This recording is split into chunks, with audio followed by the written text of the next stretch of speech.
Hi, how are you doing today?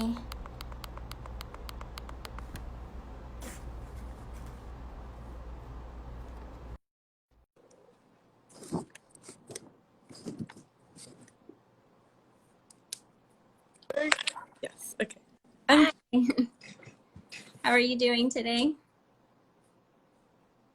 good, good. Yeah, Good. I'm excited to do another. Yes, exactly. Hope everyone's doing good today. Thank you for joining us on your Thursday afternoon, and it's our third uh, our third episode that we're really excited to bring you to you today with Dr. Swathi's Corner. I'm Davina, the CEO and co-founder of Element Apothic, where, if you don't know, we're a disruptive, new, innovative company in the CBD space, really working to redefine body care and wellness and skincare products, and holding ourselves accountable to the strictest standards in terms of clean, safe, transparent, and innovative products. And we just believe that the consumer really does deserve better. And part of that is also educating the consumer so you're empowered to make decisions and really know what types of products, not just ours, but products across the board that you're putting on your body and in your body, because you deserve to have better and you deserve to have products that are really great for you. And the ability to know what exactly it is that you're using. And CBD for a lot of people is a big unknown. Even if you know a little bit of it, there's so much information. So we're really happy to have Dr. Swathi here. If you want to introduce yourself and tell everyone a little bit about you. Sure. So I'm Dr. Swathi, or Dr. Swathi Varanasi, but I go by Dr. Swathi. And I am the Chief Scientific Officer for Element Apothic. And what that means is that I help the team with any medically or scientific related questions. A lot of it to do with this medical education, like this platform, as well as writing some blog posts or answering any questions that come from our customers. So really a variety in that aspect. And then in terms of my training, I'm specialized in integrative health and medical cannabis. And through that, I've had the opportunity to work in a lot of different settings, from the clinic setting to the pharmacy setting, to even having opportunities to be in like the pharmaceutical industry, specialty pharmacy, so all across the board. Yeah, so I'm very excited to be here and do a third episode. It's so nice Yeah. to see people here. Yeah, it's great to have everyone here. Hope you're enjoying again this day. And so, for people that missed the last episodes, and we're redoing this one again, but if you could give a brief description of the endocannabinoid system and talk about a little bit about what is CBD, because there is so much confusion out there. I think about both, and a lot of people even don't even know that we have an endocannabinoid system. Right. Exactly. The endocannabinoid system, I mean, where to start? There's so much, but I think that I'll give a brief overview, and then I think as we continue the conversation, I can build upon some of the topics. So overall, the endocannabinoid system has been known to be there for the body to promote homeostasis. So what that means is balance. So it tries to keep the body in balance, and it does that through relationships and being linked to a lot of different organ systems, a lot of different neurotransmitter systems. In some capacities, it synergizes with some of them. In some capacities, it does the opposite. So it really just depends, but the endocannabinoid system is so important because it really has a relationship with so many different aspects of your body, whether that's like mood or pain or sleep and anything in between. So that's about the endocannabinoid system. And then in terms of receptors, so there's CB1, or cannabinoid type receptor 1, and CB2. And those are the two that are the most well-known, the most well-studied. It's postulated that there are other ones, but those are the ones we know the most about.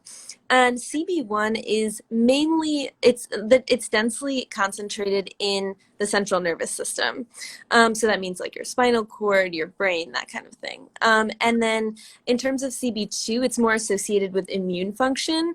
And so a lot of people have been asking me questions, and I've kind of thought back to how I think about the physiology of the CB2 receptor around this time. Because a lot of people are asking questions about, is CBD great for immunity, or what can I use CBD for? So that's very much been on my mind recently. I think that's a good overview to start, and then from there we can continue to build. Right. And so what is CBD then to go through that? Sure. So CBD. Okay. So first, before I talk about anything else, I want to break down the difference between CBD and cannabis. I feel like I hear interchangeably quite often. So cannabis is like the overall plant. It has all the constituents, including CBD being one of them. It has THC potentially, depending on the type of breed, the different concentrations or percentages that it will have of the different cannabinoids, such as THC, such as CBD. And then there are other minor cannabinoids as well, such as CBN, CBG. And then also in the plant, there are terpenes, which I cannot wait to talk about in a later episode, one of my favorite things. And so, exactly. So a lot of different aspects of the plant, where CBD is just one portion of the plant. And so what you're seeing in the media and what you're hearing is people are talking about CBD, which is cannabidiol. And so cannabidiol was discovered in 1963 by one of the most famous, if not the most famous, researcher when it comes to cannabinoid medicine. His name is Raphael Mechoulam, and he is still in Israel, practicing in terms of like still doing research, still finding all this incredible information. So he has the glory of kind of discovering it, even though it's been around for so many years. I think the earliest it was noted in like 2700 BC or something. Yeah. So yes, it's been used for very many years. And with that, it's been used recreationally, it's been used medically, therapeutically. And so I think that when it came to the US, like in the early 1900s, late 1800s, that kind of a thing, it really became criminalized because of a lot of the immigration that was happening at that time. And so under the Marijuana Tax Act of 1937, it was actually made illegal. Right. And so because of that, that kind of came in the way of a lot of research and like possibility of really using it alongside other prescription medications, perhaps instead of other prescription medications for different ailments.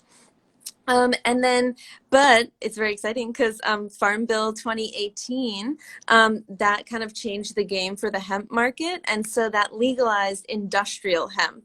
And so what that means is that the hemp plants, so for example, like in the Elminopathic products, it says hemp-derived CBD.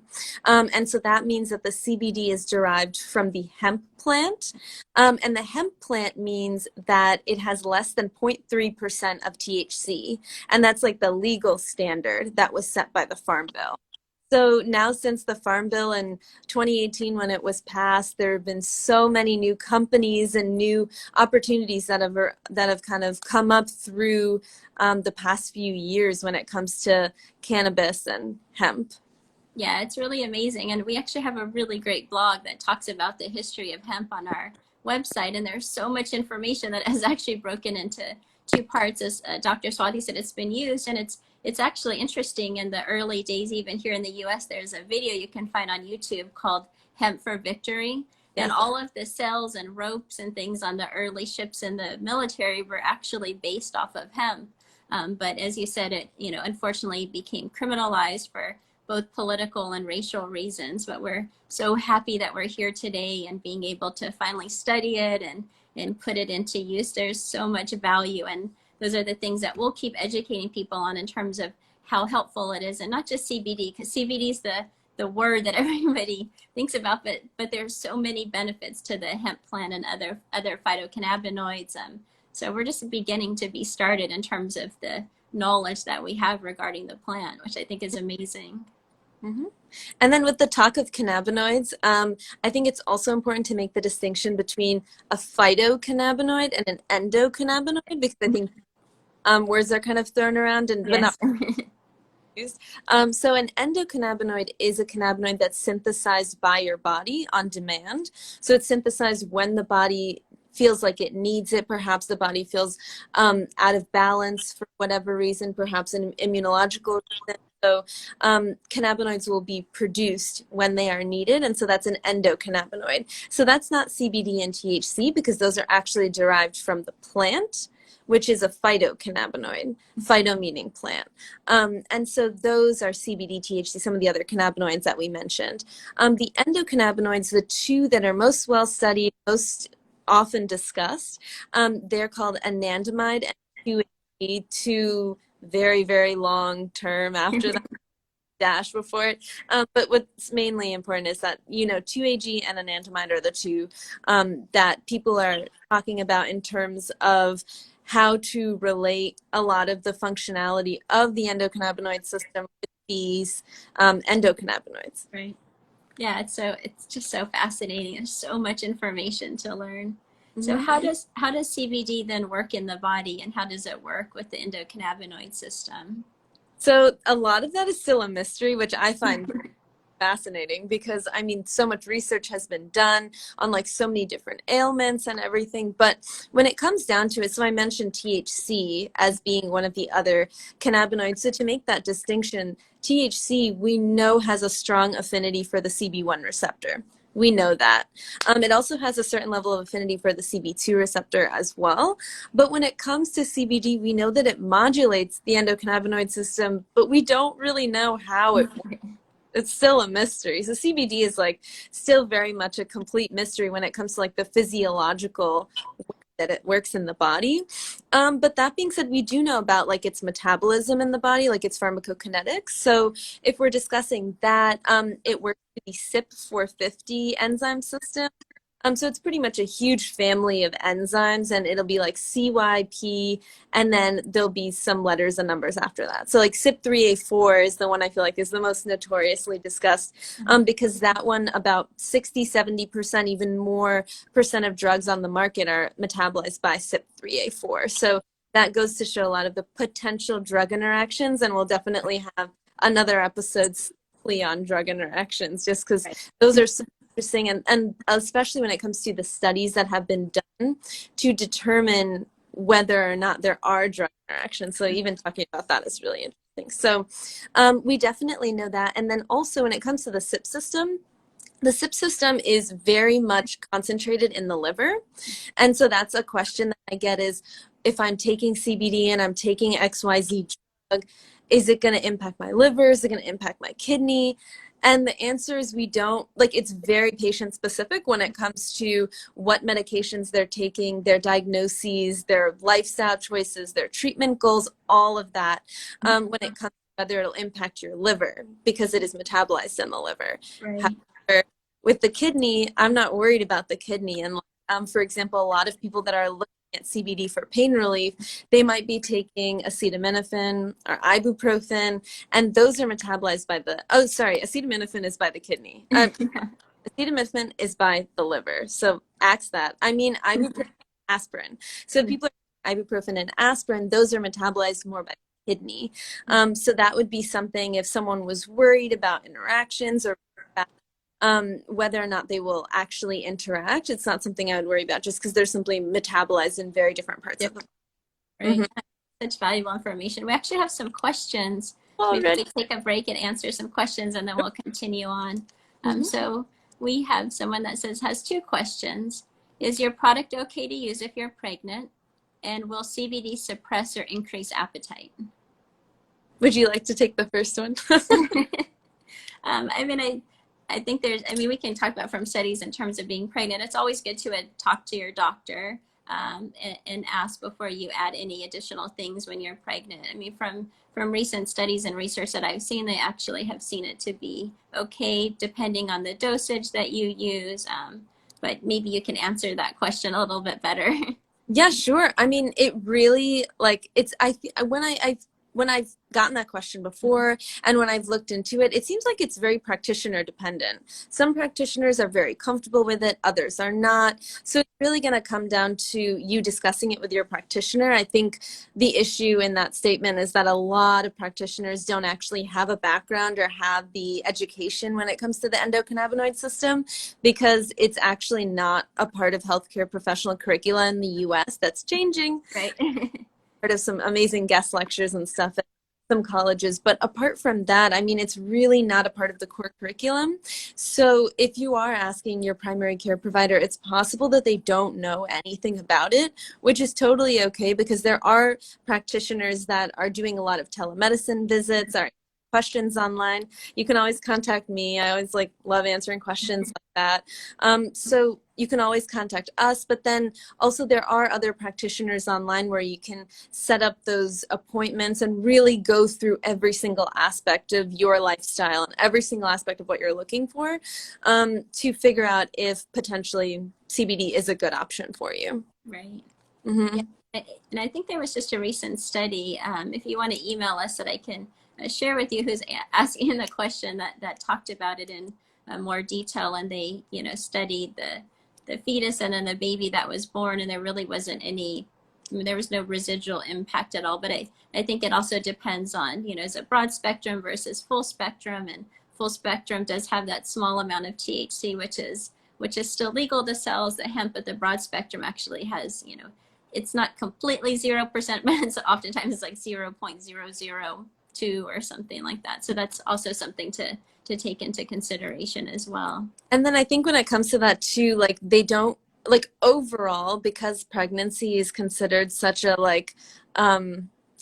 what's the right word I want to use, a very vulnerable time for your body, because of so much change and everything happening, that I think overall, no matter how much research is out there, I think it's really going to come down to what the patient wants and whether or not the practitioner is going to be supportive of that. Yeah, it's a good point. And then the second part of that was CBD suppress or increase your appetite. Oh boy. We should do an episode on appetite and the gut. Definitely. But again, a lot of the research is not conclusive on that. I've heard all across the board, there are some people who say they have CBD in the morning and it helps them focus, but then they get hungrier than what otherwise. And then other people say completely the opposite, and they like taking CBD close to bed, and it really helps them calm the mind, and they can fall asleep, and it doesn't make them hungry, and curbs any late night snacking, perhaps. Right. Really depends the person, and that's the thing with CBD and a lot of other cannabis products, is you really it's trial by error. You just have to have that patience to go through and be like, okay, let me try this. This isn't working. Yeah. Let me Swathi or someone else. Right. And should I up the dose? Should I change the dose? Perhaps that's not the right cannabinoid or the right combination of cannabinoids and terpenes for your body. Yeah, a lot of these things too, like you said, it depends, and sometimes starting out with a low dose and trying to, trying and see how it impacts you, and working with it, someone like Dr. Swathi to be able to kind of guide you along the way and help you with that. Definitely. That's another question, what dose should I take? Right. So again, that's very patient specific with a lot of the other factors that I was talking about, with whatever else the patient is dealing with, and then also what the patient's treatment goals are. That's really, really important to work as a practitioner with the patient to figure out what they want, what they're looking for, rather than telling the patient you should do XYZ, and more laying out a bunch of options and seeing what the patient responds to and what the patient is interested in and what seems feasible for their life. And so with that, it very much depends. However, a lot of practitioners do start around the 10-20 milligrams of CBD daily, and then titrate up. So titrate means just adding a little bit of CBD or increasing the dose every few days. It really depends. And you do need to have the whole trial by error. Yeah, it's one of those things. All right, so we have another question. We have a couple, actually. Is there any negative effect for someone using CBD for pain if they also have diabetes? I would love to know the answer to that question. Actually, I'll look into it. It's not something that's been very much researched yet. I know that there's some preliminary, really, really cool stuff coming out about the potential use of cannabis for some of the chronic diseases like diabetes. Oh, it also depends if it's diabetes 1 or 2. That would also change my answer as well, because it kind of functions differently in your body with insulin. So yeah, that they're looking at cannabinoids and how cannabinoids function with insulin. Insulin is considered a hormone. So a lot of the time people have said that cannabinoids can influence hormones. So insulin can be one of those. I'm inclined to think that it would be a phenomenal choice as an adjunct therapy, so as an add-on therapy to other things you are doing. But of course, I would I would refer you to like your endocrinologist who has a complete extensive knowledge of everything everything about your endocrine system. Right. And then from there, and they also know your history, and that's really important too, and how long you've had diabetes, and also what medications are you taking? Are you taking insulin? Are you taking metformin? Are you taking one of the really cool GLP-1 injections? So yeah, it just really depends. And then, I mean, and if they use it topically for pain, then Oh, topically, I'm not worried about it at all. I think that topically great because topical, you're not getting as much absorption in terms of systemic absorption. So systemic, that it's like going into the rest of your circulatory system. It's going into, and it's going to a lot of other organs. Whereas skin, it's a bit more local of that effect. So I'm not worried about, for like example, like drug interactions. If someone is taking warfarin, like an anticoagulant, that if it was systemic and they were like ingesting the cannabis and taking warfarin, I would have lots of questions and perhaps that's not the right choice. But it depends, of course. Right. Whereas like topically, if that person was to use it for pain in wherever, really, you know, hand on their elbow, I wouldn't be as worried about that. Yeah. So I think it's the topically for a lot of things, you don't have as much concern. There's less absorbed by your body, but still, it's always good to check if you have any questions anyways. We have another. Doctor recommended CBD. I'm autoimmune compromised, 3 types of arthritis and skin issues. What do you have what do you have that can help? My doctors can't write script or refer me somewhere. Right. Yeah, unfortunately, that's a part of the protocol is technically physicians or practitioners that are in the cannabis space, they're not supposed to give specific recommendations when it comes to specific products or even like locations, really. There's a lot of controversy when it comes to that stuff. But I think it depends on your situation. If you want to send us an email, I would love to talk more about that when it comes to autoimmune conditions, because like, for example, there's amazing research IBD, and I'm very familiar with that. There's also a lot of ongoing research when it comes to other autoimmune conditions like Lyme disease, for example. Really amazing stuff coming about that. So definitely contact us, and then we can talk in a lot more detail. Right. And for the skin too, I mean, I think the same thing, similar, as we will have a great lotion product that's really moisturizing. So if you're, have issues with skin, I know I have had issues with skin and I've used it and it's been great. But again, everything's different for each person. So it's really important, especially if you have medical conditions that you're concerned about, to really check and make sure before you start using any products. It's always better to ask before anyways. And we're always here to ask questions. Dr. Swathi is amazing at being able to really dive in and get a good understanding. And that's something that we're committed to as a company, to really helping all of our customers. So that's all of our questions. We can get back to our stuff. Thank you so much for asking those. We really want to be able to engage and be able to provide insight into people that are considering, especially stepping into. There's so much unknown about CBD and people still trying to figure it out and what works, and even people that are working in the field are still figuring some of it out as well. Are there any side effects that people should be worried about if they do start taking CBD products? So overall, CBD has been shown to be very safe. So overall, in general, I'm inclined to say I wouldn't really be worried. If we're talking about like a topical, like something to use on your skin, there could potentially be some skin irritation, but it depends on how sensitive the person is. And then if they have any other ailments as well when it comes to skin conditions. But overall, I'm not super worried. If we start involving a lot of other cannabinoids, if we start involving other terpenes and things like that, then my answer very much changes. But for cannabidiol, for example, like in an isolate product, something that is only CBD, I'm not very worried. Right. Overall. And then let's see, we have another question. Will tincture help? I have lung issues. My regular physicians are suggesting this. Ooh. I love that regular physicians are suggesting that. That's the start. And then the tincture wise, so tincture, it depends on what is in the tincture, because tincture could mean like CBD only. like kind of that I just mentioned, or it could mean, you know, full spectrum. So it has CBD, it has other cannabinoids, it has terpenes, it has, in addition, a little bit of THC that's appropriate for legally selling. So it depends what the tincture is, I think. Right. Yes. But love that you have someone like a practitioner like that who is advocating for the use of looking at other things in conjunction with the other therapies. Yeah, it's so amazing that we're here today. That Yeah. doctors and, just as you said, talking to students in pharmacology programs and really looking to incorporate it into medicine. I think it's a great place to start, and we have a long ways to get there.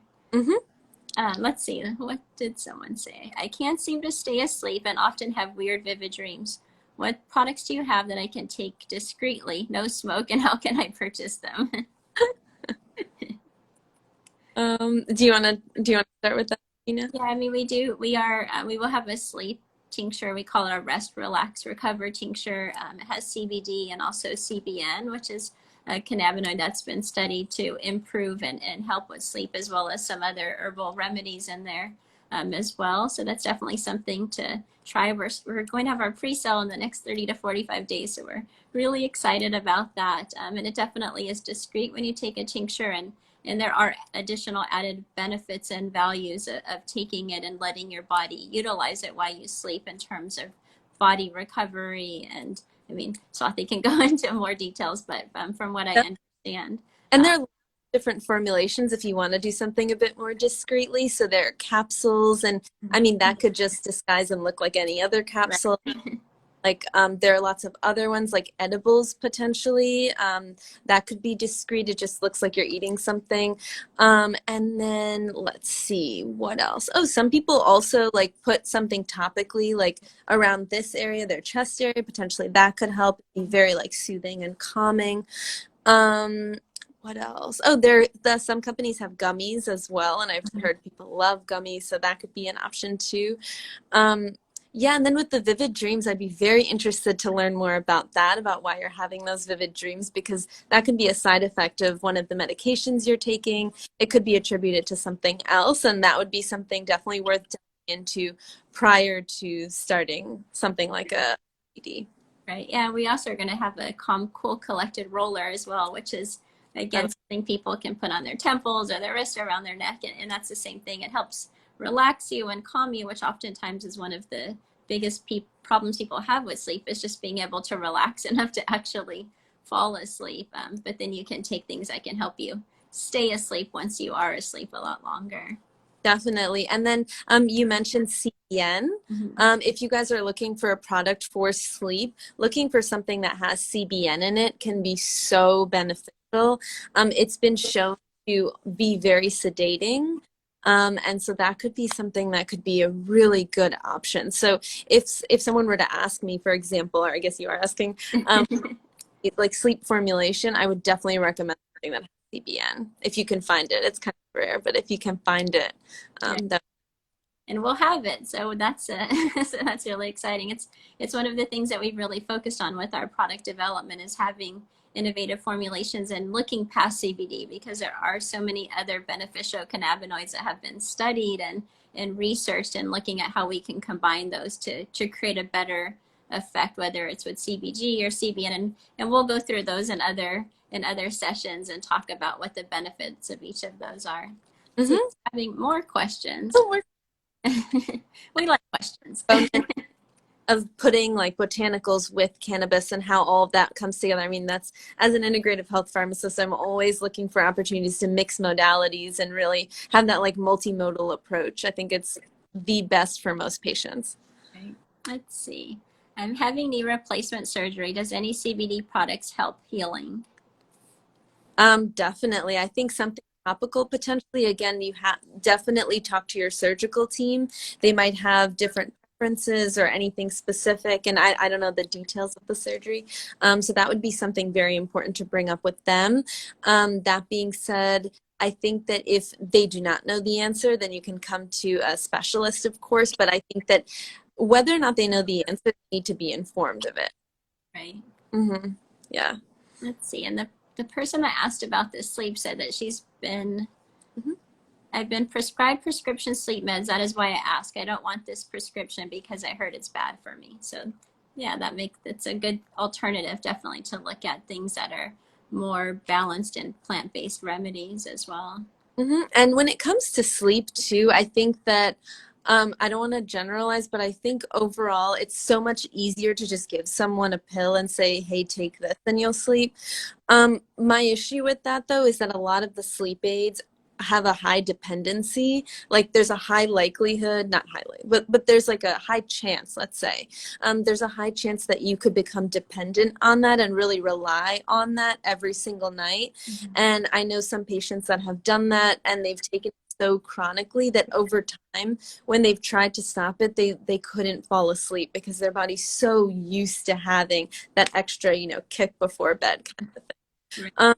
So when it comes to sleep as well, there's so many other incredible like lifestyle choices and like lifestyle modifications, for example, like when it comes to sleep hygiene. So like not having caffeine close to bed, like having that last cup sometime like in the early afternoon can be really beneficial. I had this one patient at the clinic. I always will stick in my head of this one patient who came in and he was having a lot of issues with sleep. And so he asked me, my friend told me I could have tea before bed. So I've been having tea. And then that like when he said that before, no one's actually asked him like, what kind of tea have you had? And so I asked him what kind, and he was having green tea. Oh my gosh. Like highly stimulatory. Right. Have green tea versus like matcha is also an amazing discussion, but green tea itself like has caffeine in it. And so when we're looking for a tea, I mean like something herbal, something calming, like chamomile is a fantastic mint or something like that as well. So mint is also really good for digestion, like post meal. But yeah, so it really comes down to a lot of sleep hygiene. Not exercising too close to bed because exercise can really rev up the body because you have that release of anandamide.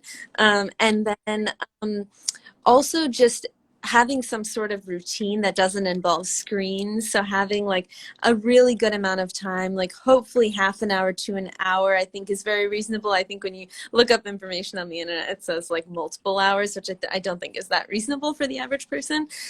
So yeah, half an hour to an hour, if you can really like disconnect and use that time to like reflect. A lot of people use that time to meditate. I think that that's a great way to start the process of falling asleep and really getting into that other zone. So if that's something you're interested in, I think that could be a really fantastic way too.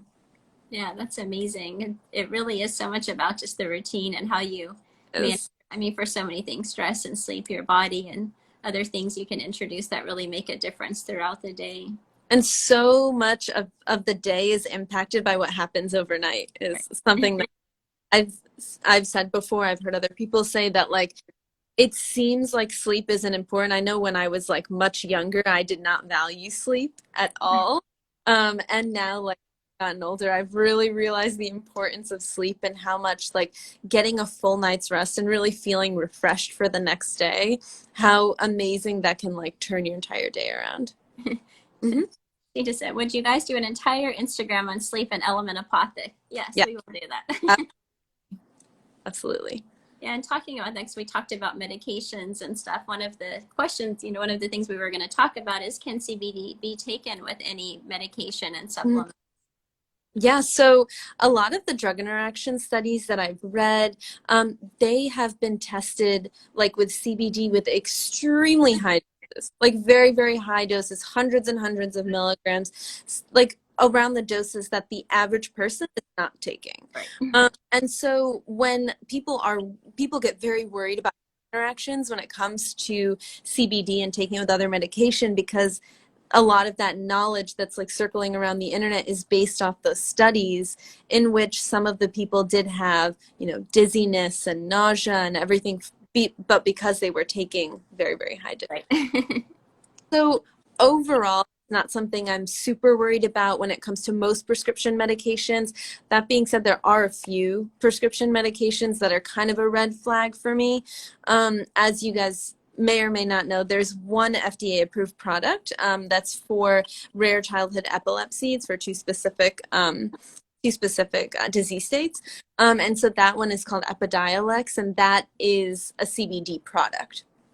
And so because of that, we know that CBD interacts neurologically, and we know that it can have some sort of interaction with anticonvulsants or seizure therapy. So there are two specific seizure medications that I do worry about, valproic acid or Depakote being one of them, and then clobazam being the other one. Those are ones that I don't think that CBD is the right choice for them. Of course, it could be patient specific, but really with those two, I don't think it's the right choice. And then warfarin, as I mentioned very briefly beforehand, has a very narrow therapeutic index, so it can only work at a very, very specific time frame and a very specific dose. So when it comes to things like that, I'm overall very, very chill about drug interactions because I don't think it's that big of a deal unless we are talking about like those three medications, potentially some others I could be worried about, like if we're talking about like transplant medications, if the patient is very much immunocompromised, a much bigger discussion. But just a short version of that, you definitely tune in for our drug interactions episode, but just like short version, those are the three. Right. Let's see, talking about medication and different things, we have someone that asked, do you know of any interactions with oral contraceptives? Ooh, we have to do whole episode on this. The jury is out, so to speak. There's a lot of research going on about that. There is research that has been done, but nothing conclusive, so I don't really feel comfortable giving an answer. That is something that you could potentially talk with your OBGYN about. They may or may not have the answer for you. And then depending on that, we would go from there. As I briefly mentioned before, CBD can interact with various hormones, and estrogen could be one of them. If you're taking oral contraception, I don't know if it may or may not still be on the market, but there is a progesterone only pill. So it depends on if potentially you're taking that. So it really depends, or maybe some of the, like, she said oral contraceptive, right? Yeah. I'm going to say there's some other methods as well that don't have any hormones. So it really depends on the person and what your OB thinks. I also would just keep a lookout for the research that's coming out, because I don't feel comfortable saying one way or the other just because we don't know yet. And again, that's more something you would take. If it's just a topical, then there wouldn't probably be as much concern, right? Yeah, topical I would not be worried. And then when it comes to, like, again, with like low doses, like low, I mean like less than 100, like something like that, I wouldn't overall be worried. I think like I really start getting worried with all those drug interactions when you start getting into the multiple hundreds and we're getting really high with lots of zeros, and that's when I get worried. Right. Yeah, so if someone's starting and they're doing 10 milligrams a day, then there probably isn't much concern with that. I still would tell your OB. Yes. They should know, but I don't think I'd be worried about drug interactions with that. Right. Mm-hmm. Yeah, thank you so much for all of the questions that we've had today. It's really been great to hear what people are wanting to understand, and now we have a whole bunch more episodes that we can do based off of just these questions, which I think is incredible. And so we had one more thing we were going to talk about, which I think is kind of an important thing. And so how do people really know what is actually in their product? That's a great question. So a lot of the companies, like the high quality they will do a very, very extensive testing. And when it comes to that testing, they'll have what's called a COA, or certificate of analysis. And you'll be able to ask that company, or maybe they even post it on their website, really. But if they don't, then you can always reach out to that company under like the contact us. They'll have some sort of email or message page, and you can ask them like, can you please send me your COA, or can you give me access to it? And if they are able to do that and their COA results seem to check out, then I think that could potentially be a good brand. If they're not able to produce COA or they don't respond, then perhaps I would not go with that brand. Yeah, and things to take into consideration, because there have been some recent issues where brands have been studied And I think there was a recent 24 brands were tested, and only 2 brands came out actually having the amount of CBD that they claimed. And so it's really important to look at the COAs, and not just the COAs from when they first got the actual hemp or CBD Yeah, oil, but an actual finished product COA, because things can happen through the process of creating products. So it's very important to get the yeah, dates COA. yeah, yeah, really look at them. It's one of the things that we're really passionate about, is having that complete transparency. And so you can see exactly where the product came from, and how it got to where you're at, because it is important to know what you're taking in